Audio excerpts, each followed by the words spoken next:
Folk Museum of Korea.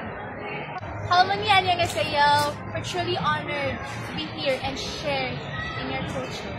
We feel truly honored. It brings us pride to uphold our traditions and joy to share with them. We are deeply moved by your warm welcome and invitation.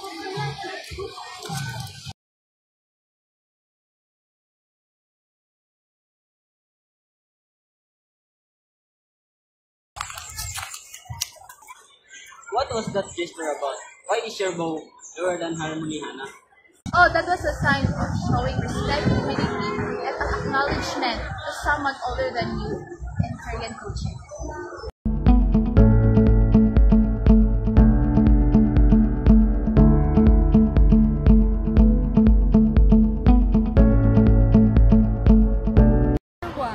Marie, she made more an effort at good intercultural communication.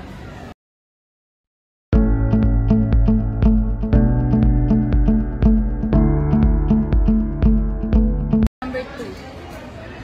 She demonstrated bowing lower than the elder to show respect and humility.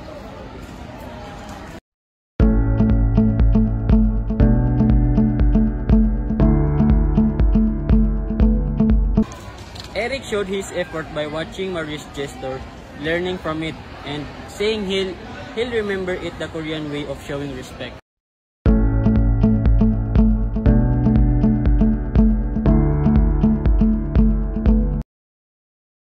Number 4.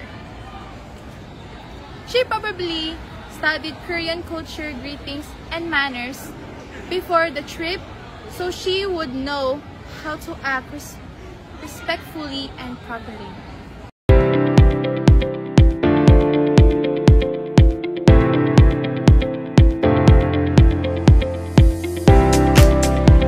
Number 5. The main benefits was showing respect to the locals, especially elders, which helped build trust and positive relationships.